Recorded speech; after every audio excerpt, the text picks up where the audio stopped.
Imagine this. You wake up one morning and something feels off. The sun still rises, the world still hums along. People rush to work, markets open, messages flood your phone, everything looks ordinary. But as you sit there, staring at the ceiling, strange thought gnaws at you. What if most of what I believe, most of what I feel certain about, is not actually mine?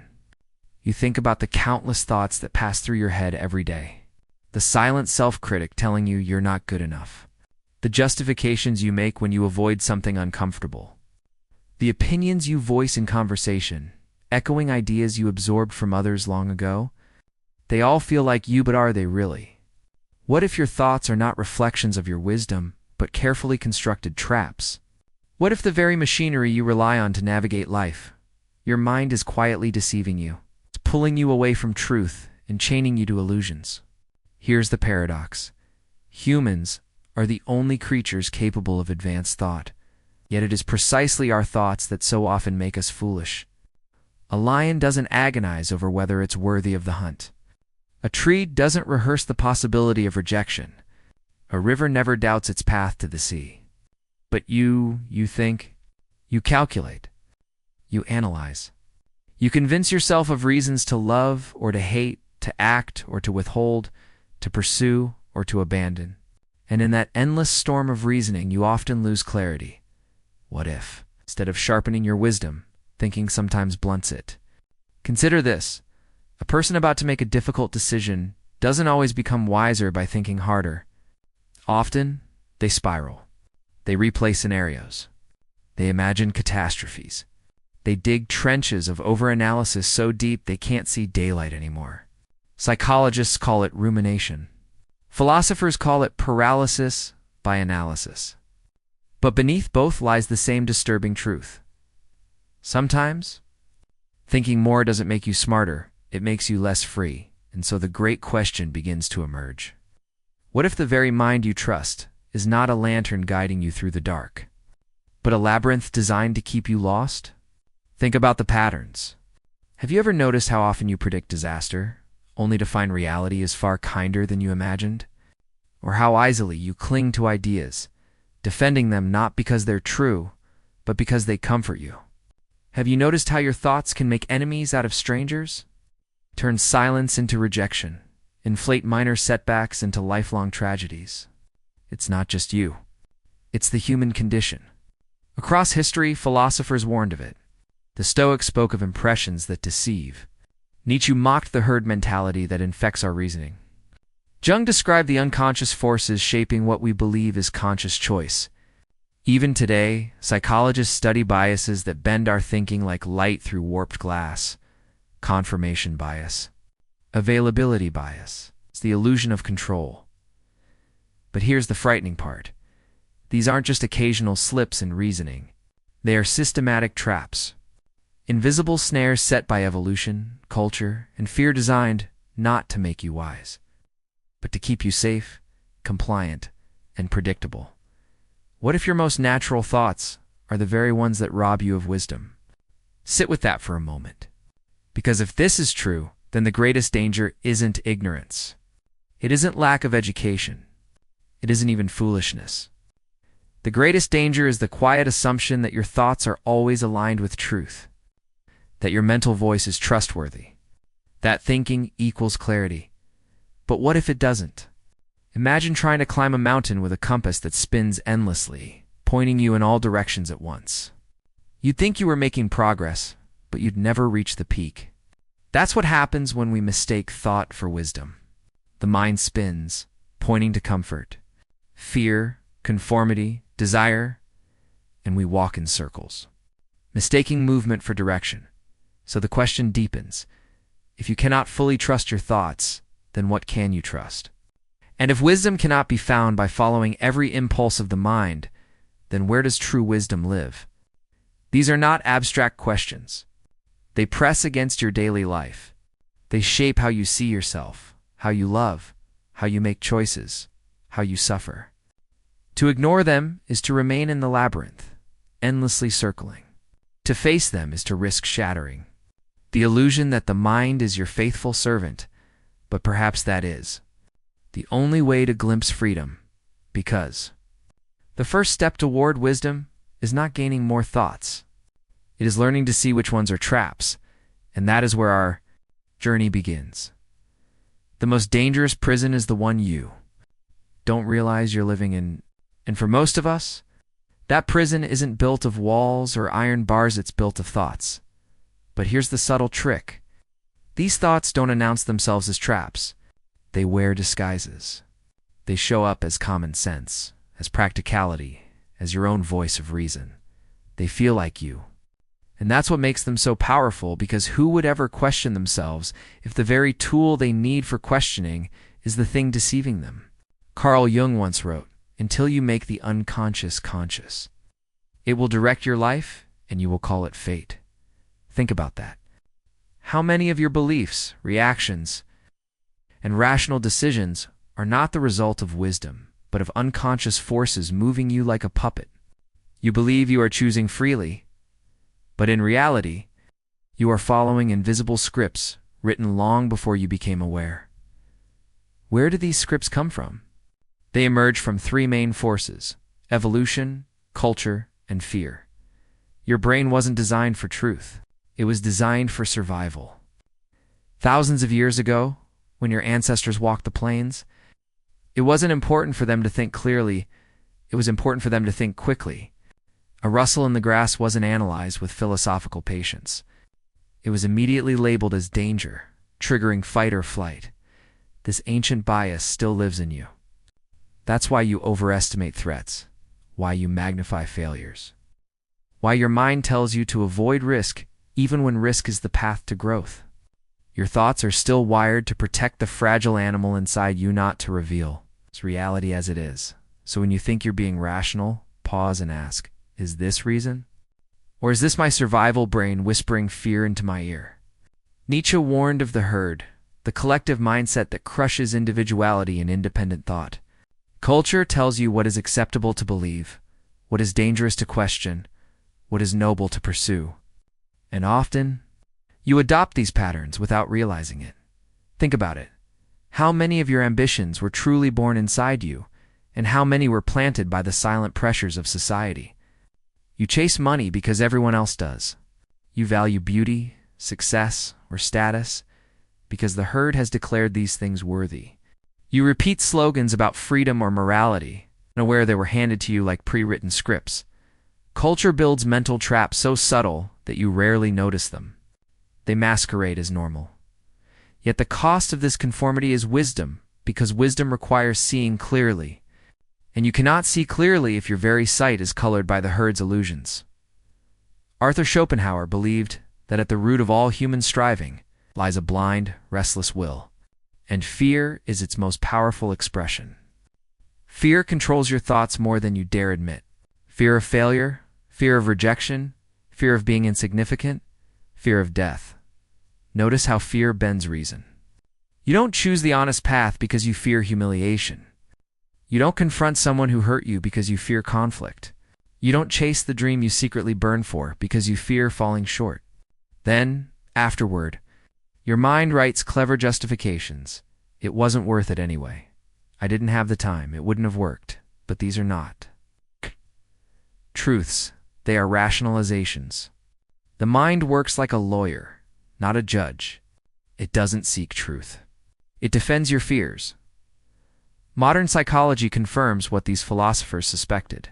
Studies show that people consistently overestimate their control over outcomes, remember events selectively to confirm their biases, and cling to beliefs even in the face of overwhelming contradictory evidence. Daniel Kahneman, the Nobel Prize-winning psychologist, describes the mind as a machine built for shortcuts. Instead of weighing evidence carefully, it leaps to conclusions driven by heuristics and biases. It prefers simplicity over complexity, certainty over doubt, comfort over truth. And yet, here's the irony. We mistake this for wisdom. We confuse certainty with insight. We confuse eloquence with truth. We confuse busy thought with clarity. But wisdom has nothing to do with mental noise. It is not about having more thoughts. It is about piercing through the illusions those thoughts weave. The hidden problem?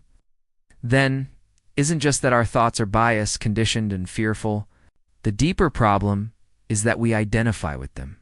We believe that voice in our head is who we are. When you feel anxious, your mind whispers, "I am weak." When you feel doubt, it says, "I am incapable." When you feel angry, it insists, "I am right." And you believe it because who would doubt the voice that speaks in their own tongue? But here's the unsettling possibility. What if you are not your thoughts at all?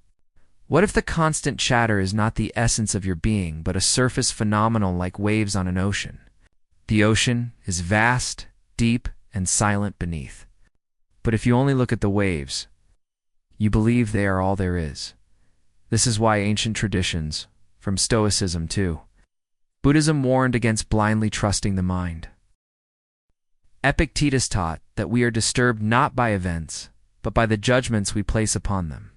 The Buddha declared that freedom begins when we stop clinging to thoughts as self. In other words, wisdom begins where identification with thought ends. Thought is a tool, a knife. In the hands of wisdom, it carves clarity, truth, and meaning. But when the knife grips you instead, it wounds you.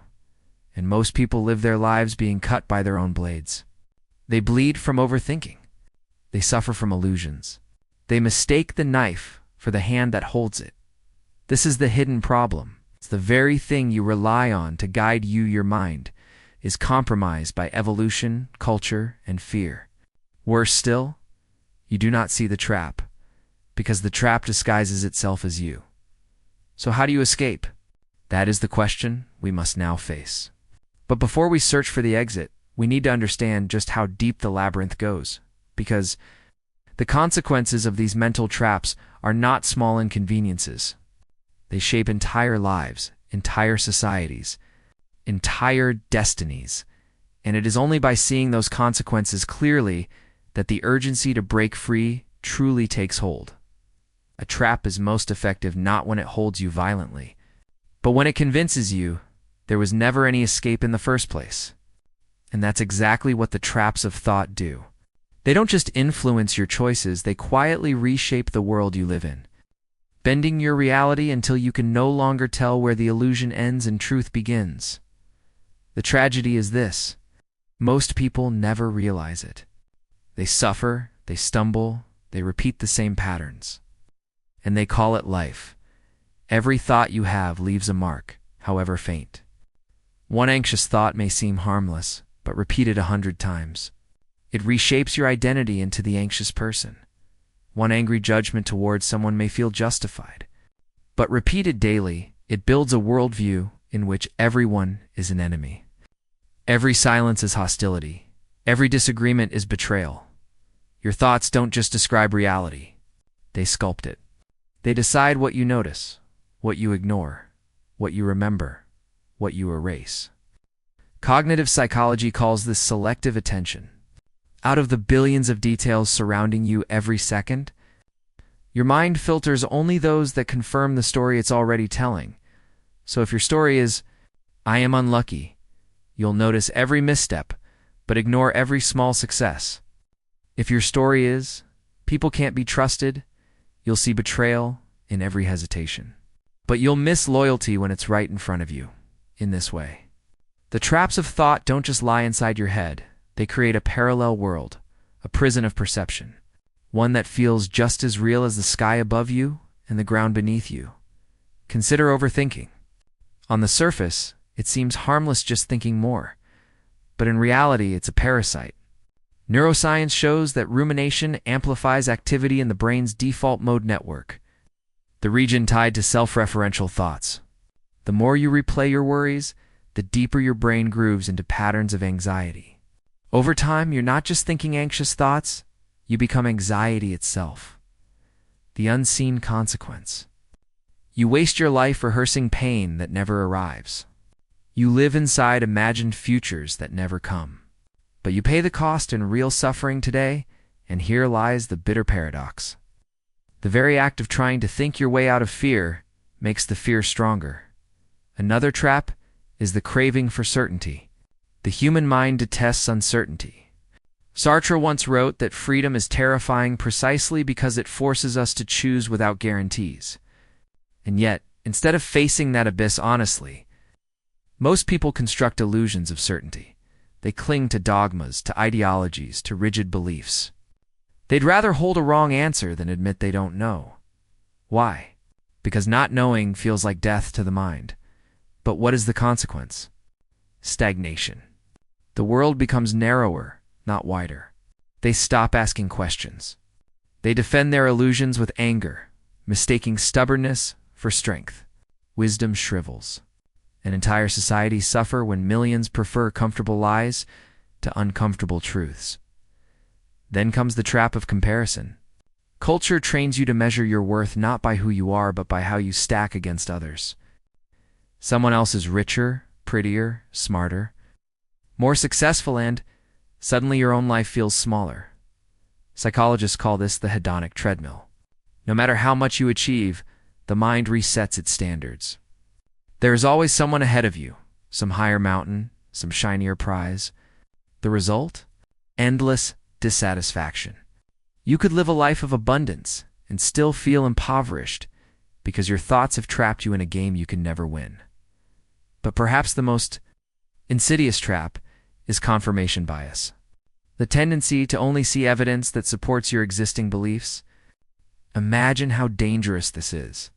If you believe you are unworthy, you will notice every rejection and ignore every act of love.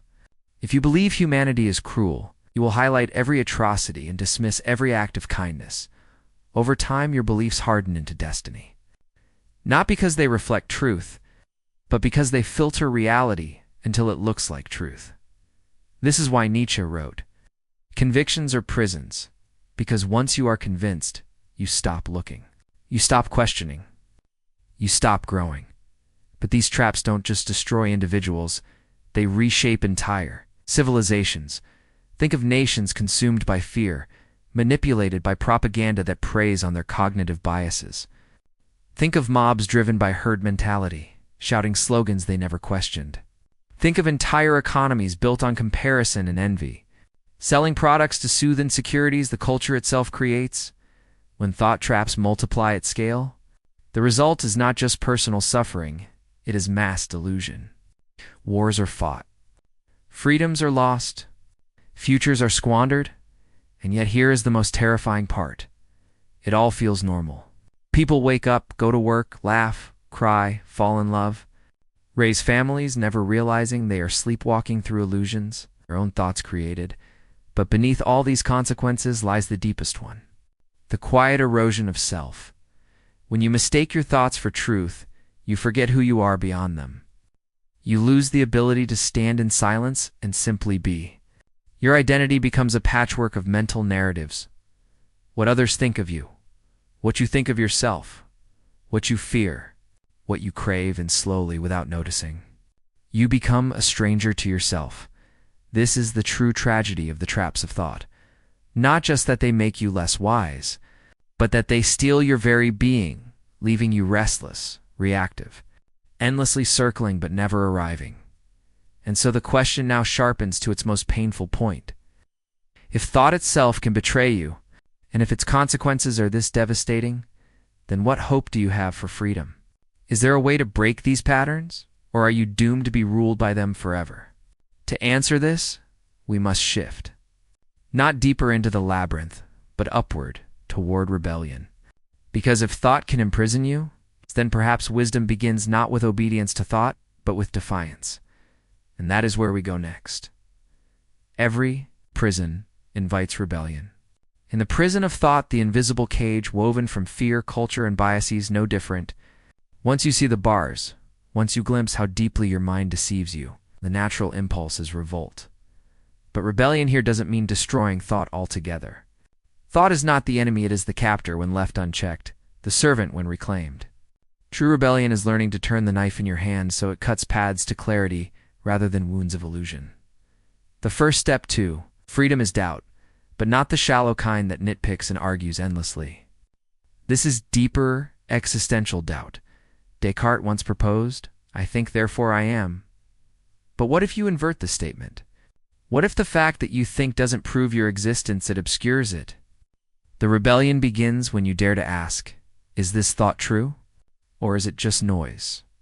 Imagine every time your mind whispered, you can't do this. You didn't argue with it, didn't obey it, but simply asked, what if this is just another trick? That moment of pause cracks the illusion. It gives you space. It reminds you, you are not the voice. You are the one who hears it. Wisdom doesn't come from clinging to certainty. It comes from standing in the storm of not knowing and refusing to run. Socrates was called the wisest man in Athens, not because he had the most answers, but because he admitted he knew nothing. His genius was humility, the courage to live without the armor of false certainty. This, too, is rebellion. To admit you don't know, to hold beliefs lightly, like tools, not like chains. To let life remain mysterious without forcing it into neat categories. Yes, uncertainty is uncomfortable. But it is also the birthplace of freedom, because only when you release illusions of certainty can you see reality as it truly is. Eastern philosophy calls this practice mindfulness. Jung called it individuation. Modern psychology calls it metacognition. Whatever the name, the essence is the same. To notice your thoughts without being swallowed by them. Picture this. You sit in silence, watching your thoughts pass like clouds across the sky. Some are dark and stormy, others light and fleeting. You do not chase them. You do not fight them. You simply notice in that act. You discover something radical. You are not your thoughts. You are the sky itself, vast and untouched, while thoughts are only weather moving across your surface. This distance is power, because the moment you stop identifying with thought, it loses its grip.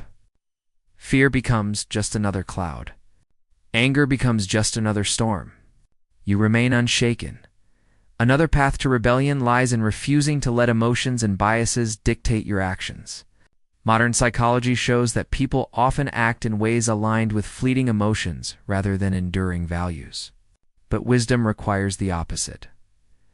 Viktor Frankl, who survived the horrors of the concentration camps, put it this way: between stimulus and response, there is a space. In that space is our power to choose our response. In our response lies our growth and our freedom. Rebellion is living from values, not moods.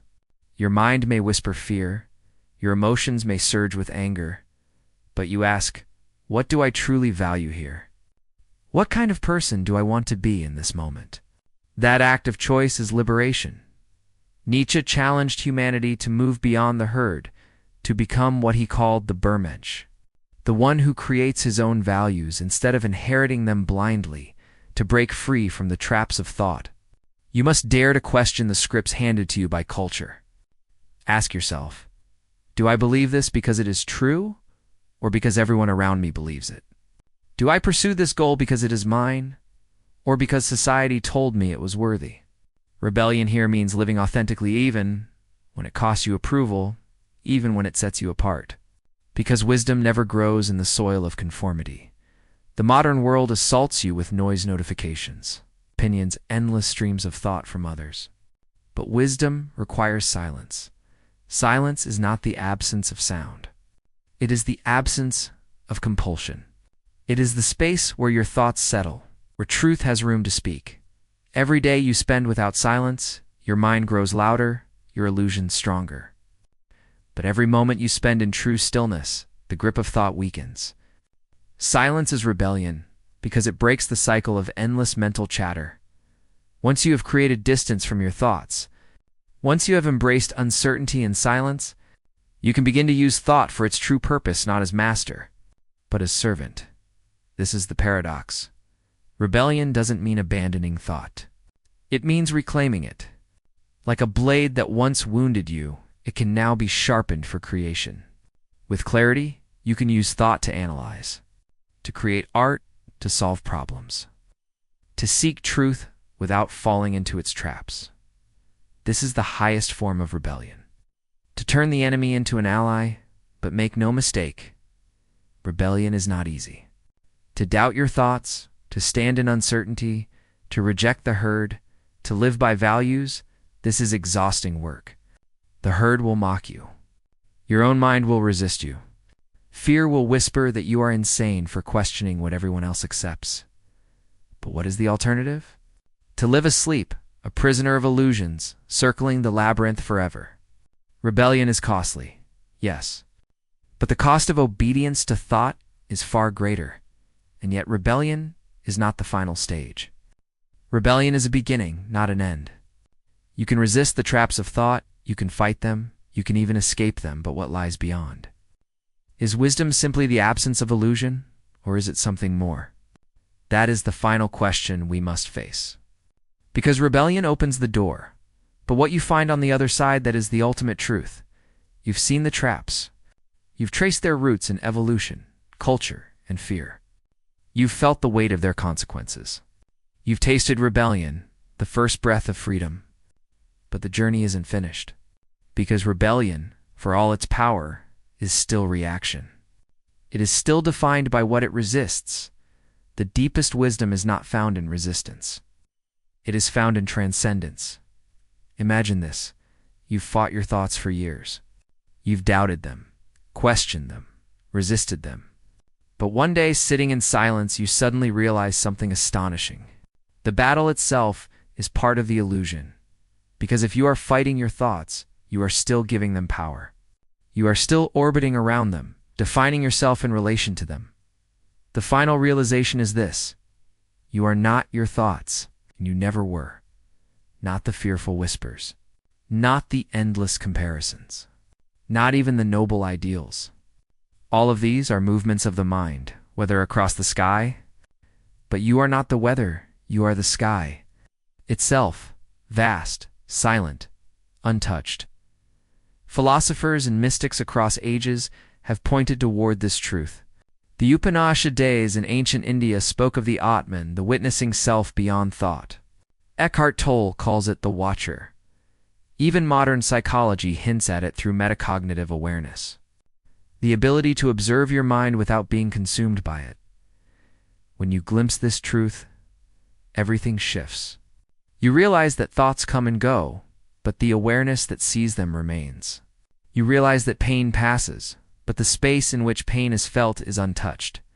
You realize that you are not the storm, you are the stillness beneath it, and in that stillness lies wisdom. Here lies the final paradox.